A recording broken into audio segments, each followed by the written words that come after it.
The Devourers did not look so fearsome in person. They were short, stocky bipeds who seemed like nothing out of the ordinary compared to most Federation races.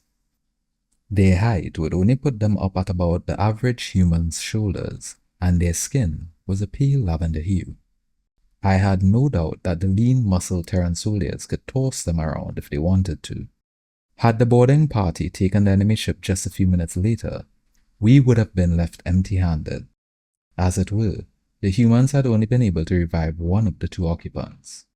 Our prisoner was then transported back to the flagship and moved to the medical wing, where he was restored to stable condition. He was kept restrained and would be guarded round the clock by watchful sentries. I tagged along with Commander Rykov as he headed toward Medbay. It would be interesting to witness human interrogation tactics. After seeing the cruel pleasure in their eyes during battle, I wondered if they would torture the prisoner for information. It certainly was within the realm of possibility. An assistant handed the commander a cup filled with steaming brown liquid as we walked. When I inquired as to what it was, he explained that it was called coffee and was a mild stimulant. I simply nodded, not wanting to offend my host. Internally, however, I thought it was in extremely poor taste for an officer to be consuming drugs on duty. It was a bad example to set for his subordinates.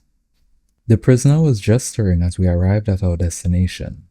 He looked a bit disoriented, but oddly enough, he was not struggling against the restraints.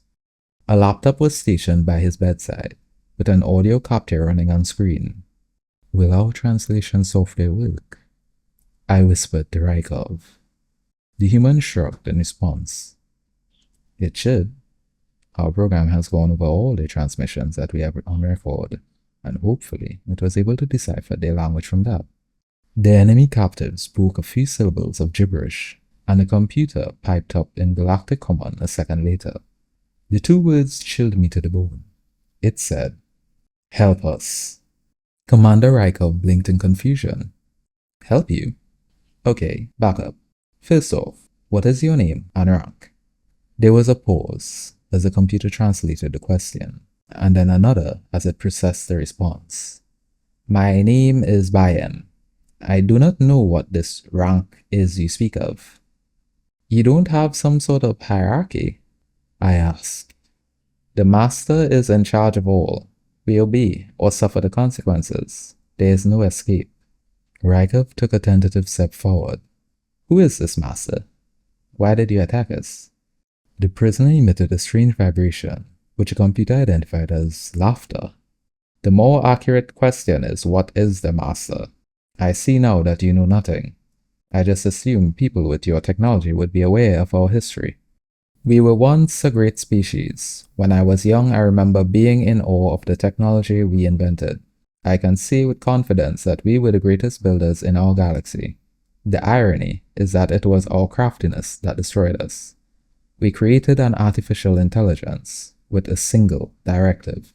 It was to create a world without scarcity. It was given authority to govern our resources and power our cities. We thought we could create a utopia, ending all want, labor, and suffering. It was too good to be true. The machine pondered the problem. We assumed it would create some grand new form of energy, or that it would optimize asteroid mining, but it found a different solution. The only way to avoid scarcity was to control all the resources in the universe. It would take them by force and use us as its army. Trying to picture the Devourers as a peaceful species of inventors was difficult.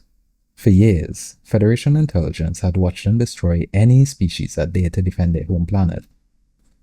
They encircled stars with absorptive panels and plundered planets, without a second thought for the life forms that they rendered extinct. We were told that the enemy could not be reasoned with, and that their greed was unparalleled. But if what Bayem said was true, then they were unwilling participants the entire time. Their mindless, mechanical behavior made much more sense if they were under the direction of a rogue AI. I believed his story. The question was whether Rykov did. The revelation might steer the Terran Union away from the genocide route, but the commander needed to be the one to relay the message. I doubted the humans would believe any information that came from us. Commander Rykov sipped at his coffee, taking a moment to process what had been said. Why wouldn't anyone fight back or try to destroy it? Of course people did, but they're all dead now. The Master had overridden its emergency shutdown function. None of our safeguards worked. It controlled everything, military and industrial. So what was there to fight it with? Its only use for us is as a resource. If we defy it, if we fail, then we are no longer useful. And you see what happens. Once it takes control of everything, I have no doubt it will kill us all anyways. But that will take time. Compliance buys us a few more generations. As I said, there is no way out for us. It must finish its mission. It does not understand anything else. I see, Commander Rykov muttered. Answer me one more thing.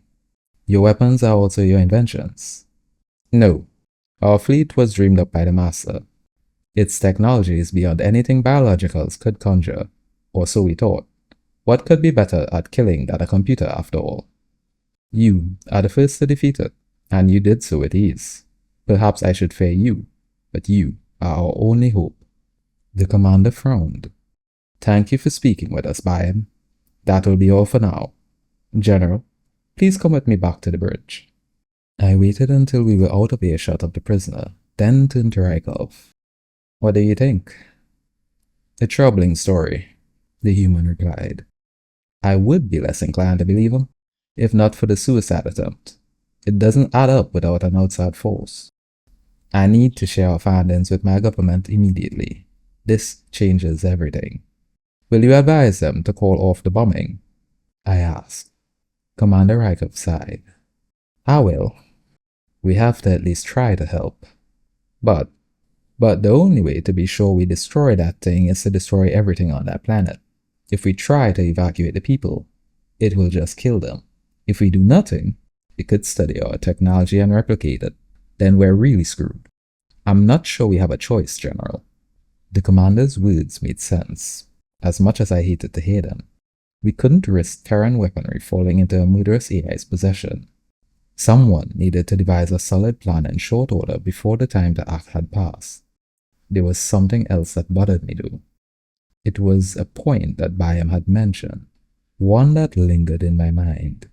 The fact that the Terrans had created better tools for warfare than a computer, a machine with the raw power of calculations on its side. It spoke volumes about their species, and how naturally killing came to humanity. I felt that I should be more wary, yet I could not help but be charmed by them. For some reason, my gut instinct was that they could be trusted. Perhaps we should fear the humans, but at this point, they were the galaxy's only hope.